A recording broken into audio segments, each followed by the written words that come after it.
Script, colour grading, surprising story line, এই সব কিছুর বিচারে তুফান মুভিটাকে 10-এর ভেতর 8-7 দেয়াই যায়। অনেক প্রশংসনীয় সাইড থাকলেও কিছু নিন্দনীয় দিক আছে। বিশেষ করে একটা মুভিকে আমি রিড করতে চাই তার সোশ্যাল ইম্প্যাক্টের ভিতরে। এক প্রোডাকশন কোয়ালিটি তো অফকোর্স একটা ম্যাটার, বাট একই সাথে এর যে আপনার সোশ্যাল ইম্প্যাক্ট, কী ইম্প্যাক্ট ফেলতেছে সেটাও একটা ম্যাটার।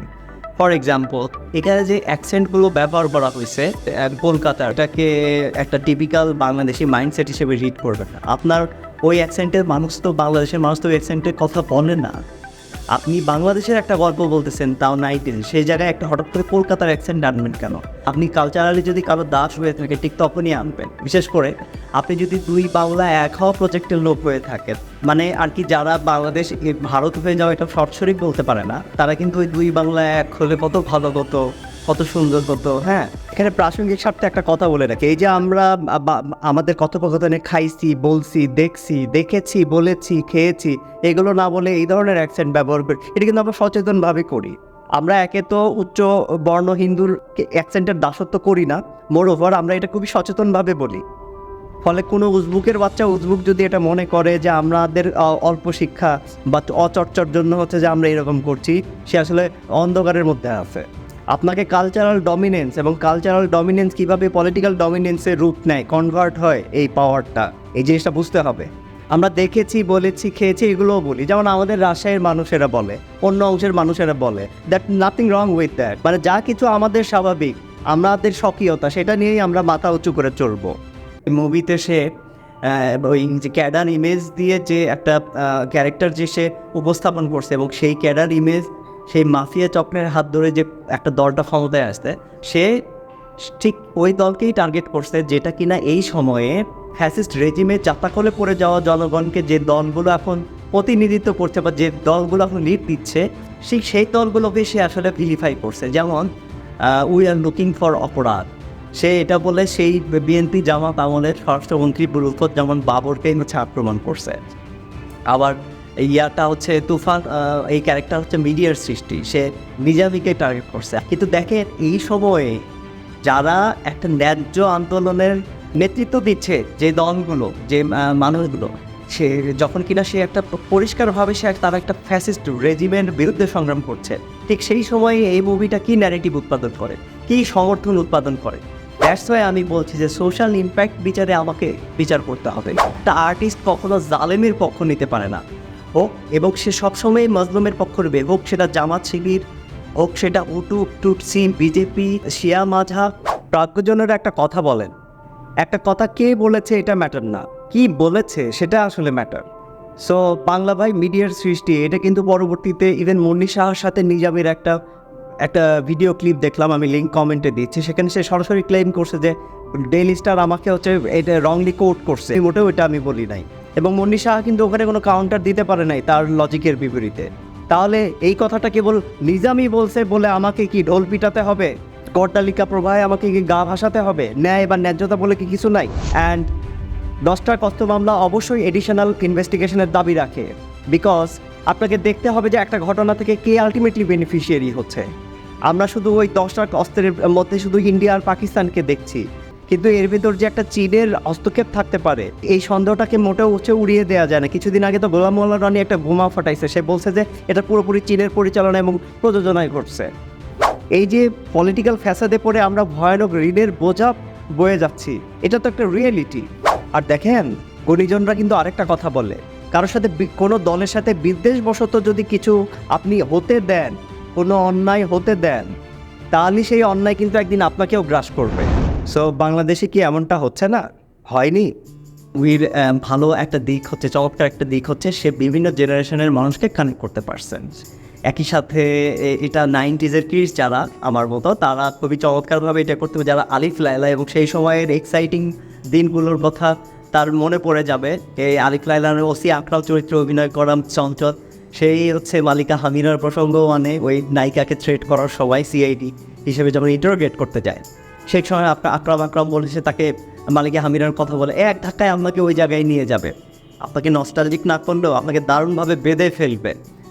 হাউএভার এই সময়ে চঞ্চলের কিছু এক্সপ্রেশনাল কিছু মিস্টেক্স ছিল, ল্যাকিংস ছিল, এটা আসলে আরও বেটার করতে পারতো। আমার মনে হয় এটা ডিরেক্টরেরও একটা ফল্ট যে সে তাকে প্রপারলি গাইড করতে পারেনি বা করতে ভয় পেয়েছে। কারণ হচ্ছে এই যে কুক কুক কুক করে সে যখন যাচ্ছিল তখন চঞ্চলের বডি এক্সপ্রেশনটা মোটেও ভালো ছিল না, মোটেও টেরিফাইং ছিল না। তো দ্যাটস এ প্রবলেম। নির্মাতার ভীষণকে ফলো করেই হচ্ছে যে একটা নির্মাণ গড়ে ওঠে। একটা অ্যাক্টর বা অ্যাক্ট্রেস যত পাওয়ারফুল হোক আর যত বড় স্টারই হোক আর যাই হোক না কেন, তাকে অবশ্যই সেই নির্মাতার ভীষণকে ফলো করতে হবে। সে শাহরুখ খান হোক কিংবা Julia Roberts, it doesn't matter.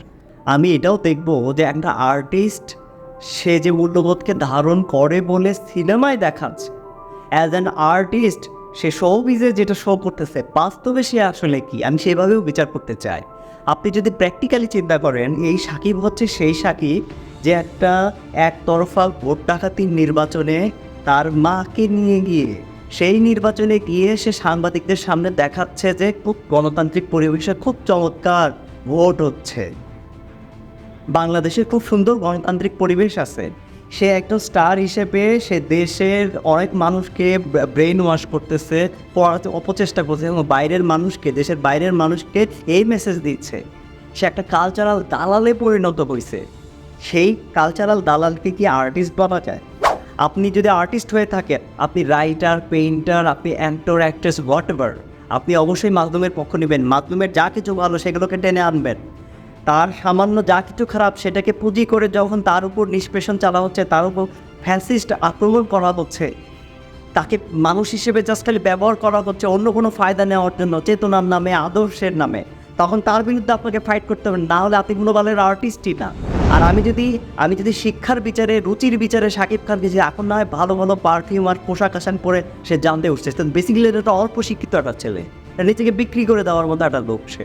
আপনি কাউকে সালমান শেখের সাথে কম্পেয়ার করেন না, যদিও আমরা একটা 90s কিডস ছিলাম, ওইভাবে সালমান শেখকে অতটা ভালো, বাট এখনও ওর সিনেমাগুলো দেখলে ওর ভেতরে যে হিরোইজম এবং ওই সময় পত্রপত্রিকা, ওই সময় মানুষগুলোকে জিজ্ঞেস করে দেখেন, নায়ক হচ্ছে সেই যে হচ্ছে একই সাথে বিভিন্ন জেনারেশনের মানুষকে, হচ্ছে একটা শহর কিংবা গ্রাম, সে একইভাবে পপুলার হবে, ইকুয়ালি পপুলার হবে। এবং সালমান শাহ এমন একটা মানে হিরো ছিল, মানে একটা এত দুর্দান্ত একটা মডেল ছিল, যাকে হচ্ছে অন্যরা পরে বলিউডের এই অমুক খানেরা পরে যাকে ফলো করছে, যার স্টাইলগুলো, he is call the hero. এই যে বাতিঘরের রাজনীতি যদি আপনি খেয়াল করেন, প্রায় এই টাইপের আলোচক নিয়ে আসে, যারা ঘুরে ফিরে এই কথাই বলে, বা যে আমাদের বাংলা একাডেমিতে আসে, কুলদীপ নায়ার আসে, দুই বাংলায় আসলে কত ভালো হতো, পুরো মহাদেশে এক হলে কত ভালো হতো, আমরা কখনোই ভারতবর্ষ কখনোই এক ছিল না, আর থাকলেও যতখানি ছিল সেটা মুঘল শাসক, যেমন ধরেন আওরঙ্গজেবের আন্ডারে ছিল, পৃথিবীর বিগেস্ট ইকোনমি ছিল, 90 বিলিয়ন মার্কিন ডলারের ইকোনমি ছিল। ওরা কি আমাদের নেতৃত্বে চলবে? আমরা তো কোনো অসভ্য নেতৃত্বে কখনোই মেনে নিব না, এবং নেব না বলেই তো আমরা আমাদের স্বকীয়তা সংস্কৃতি বজায় রেখে আমরা আলাদা হয়েছি। তো আপনি এই ধরনের দালালি করে আলটিমেটলি কী বোঝাতে চান, কাকে কী বোঝাতে চান? আলটিমেটলি সে মাজলুমের পক্ষ না নেয়, এটা আলটিমেটলি ফ্যাসিস্টের হাতকেই শক্তিশালী করছে। ফলে সোশ্যাল ইম্প্যাক্ট বিচারে এটা কোনো আর্ট হয়ে ওঠে নাই। এখানে কিছু রোগে কিছু কাহিনী, তামিলি অ্যাকশন, একে তো এটা স্মৃতি বিভিন্ন জেনারেশনকে কারেন্ট করছে, একই সাথে মানুষের ভিতরের যে অ্যাঙ্গার, ধরেন প্রেম প্রকৃতি থেকে বিচ্ছিন্নতার কারণে মানুষের ভিতরে অ্যাঙ্গার তৈরি হয়, অনেক ক্ষোভ অভিমান তৈরি হয়, এবং ফ্যাসিস্ট রেজিম, স্বৈরাচারী রেজিমের আন্ডারে থাকলে মানুষ অনেক ক্ষোভ তৈরি হয়। এই ঠিক একই কারণে আমরা দেখি সে সুযোগ পেলেই গাড়ি ভাঙচুর করে, সুযোগ পেলে একটা তার চেয়ে কমতর মানুষের ওপর রাগ ঝাড়ে, বাইরের রাগ বাড়িতে এসে ঝাড়ে। হ্যাঁ, এগুলো হচ্ছে সেই অ্যাঙ্গারের ফসল। ঠিক এই একই কারণে যখন সে একটা পর্দায় ওই টাইপের অ্যাকশন কিছু দেখে, ফ্যান্টাসিপূর্ণ অ্যাকশন, অতি নায়কচিত যখন অ্যাকশনগুলো থাকে, তখন হি starts loving best star. One more thing, এখানে নাবিলা চরিত্রের সাথে আসলে সুবিচার করা হয়নি। মানে নাবিলার যে ক্যারেক্টারটা, এটা ঠিকভাবে গ্রো করে নাই, সে অনেক দূর, মানে কিছু দূর গিয়ে একেবারেই হারায় গেছে। একটা কমার্শিয়াল মুভি তো, ওই মানে বিভিন্নভাবে ধান্দা করে হচ্ছে শর্টগুলো জোড়া দেওয়া, এরপরে এটা করি, ওরপরে ওটা করি। অনেকে বুঝতে পারছে না যে এত বেশি মানে আজাইরা কাহিনী কী করে আসলো। এই যে এত বড় শহরের ডন শাকিব খান একটা উঠতি ক্যাডার এসে তাকে মিষ্টি খাওয়ায় মানে মেরে ফেললো, এটা কি কখনো হয় নাকি? দেখেন, cinema is the artistic representation of life. এটাকে ওইভাবে রিড করতে হবে। যেমন ধরেন, আমি উদাহরণ হিসেবে ফারহান আক্তারের ডন সিনেমার কথা বলতে পারি। ডন সিনেমায় যে পুলিশের সাথে মানে প্রিয়াঙ্কা চোপড়ার সাথে শাহরুখের যে কেমিস্ট্রি দেখানো হয়, এটাকে শাহরুখ আর প্রিয়াঙ্কার কেমিস্ট্রি হিসেবে দেখলে হবে না, বরং অপরাধীর প্রতি অপরাধ নিয়ন্ত্রণ সংস্থার যে একটা মায়া বা স্নেহ, সেটা সেই হিসেবে রিড করতে হবে। এখন যদি আপনার দেশে প্রচুর আনএমপ্লয়মেন্ট থাকে, আপনি যদি মানুষের সাথে আচার আচরণ আপনি যদি ঘাটতি রাখেন, যদি জুলুম করেন, ইনসাফ জাস্টিস এনশিওর না করেন, এতে করে যদি কেউ ক্রিমিনাল হয়ে ওঠে, এটা একটা সামষ্টিক ফেইলিউর হিসেবে দেখতে হবে। এই সামষ্টিক ফেইলিউর হিসেবে দেখে বলে আইন প্রয়োগকারী সংস্থা বা বিচার ব্যবস্থা, জুডিশিয়ারি ওইসব অপরাধীর প্রতি একই সাথে তাদেরকে শাস্তিও দেয়, আবার একই সাথে তাদেরকে স্নেহের দৃষ্টিতেও দেখে। তবে এখানে আরেকটা মিস্ট্রি আছে, মানে রাফি যে বেসিক্যালি সাকিবের তুফানের ক্যাডার ইমেজকে তুলে ধরতেছে, যেটা কিনা বিএনপির মতো একটা দলকে ক্ষমতায় আনছে। ধরেন ওই ক্যারেক্টারকেই যদি সে ভিলিফাই করে, তাহলে ওই ক্যারেক্টারকে সে এত বেশি হিরোইজম কেন তার ভিতরে ডাললো? এটা কিন্তু একটা মিস্ট্রি, এটা কিন্তু একটা কোশ্চেন। আসলে আপনি কাউকে দিয়ে আসলে ব্যবসা করতেছেন। এনিওয়ে, এছাড়া দেখেন একটা মুভিকে, এই মুভি কিন্তু শুধু স্টার কাস্টিংয়ের কারণেই হিট হচ্ছে, ব্যাপারটা কিন্তু ওইভাবে হিট করলে চলবে না। কারণ কি, আদর্শিক প্রয়োজনে, পলিটিক্যাল প্রয়োজনে যেমন স্যাক্রিফাইস গুরুত্বপূর্ণ হয়ে ওঠে, ঠিক একই কারণে ঠিক আর্টের ভেতরেও একই রকম স্যাক্রিফাইস লাগে। আপনি যত প্রিয় ক্যারেক্টার, মানে প্রিয় হয়ে ওঠা ক্যারেক্টার যখন লেখক নিজে কুরবানি করে না, তখন ওই মুভিটা, ওই গল্পটা, ওই ফিকশনটা আরও বেশি জমে ওঠে। ঠিক একইভাবে পলিটিক্যালি এবং আদর্শিক পারপাজে যখন আপনি স্যাক্রিফাইস করবেন, ওই সংগ্রামটা আপনার আরও বেশি সফল হয়ে উঠবে। That's the rules of life.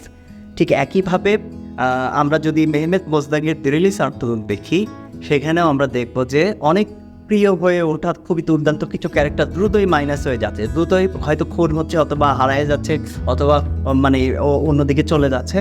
ঠিক একইভাবে এই তুফান মুভিটাতে দেখা গেছে অনেক দুর্দান্ত শক্তিশালী ক্যারেক্টার, অনেক সম্ভাবনাময় ক্যারেক্টার খুব দ্রুতই মাইনাস হয়ে যাচ্ছে, এবং একই সাথে কাহিনী আরও বেশি জমে উঠছে। ফলে এটা একটা খুবই বুদ্ধিদীপ্ত কাজ ছিল, একটা বুদ্ধিদীপ্ত নির্মাণ ছিল এই দিক থেকে বলা যায়। অ্যান্ড হ্যাঁ, এটাকে অনেকে সাকিবের সিনেমা হিসেবে রিড করতেছে, ওয়ারাস এটা হচ্ছে মূলত রায়হান রাফির সিনেমা। দেখেন, একজন নির্মাতাকে তার ডিউ ক্রেডিটটা দিতে হবে। Thank you so much.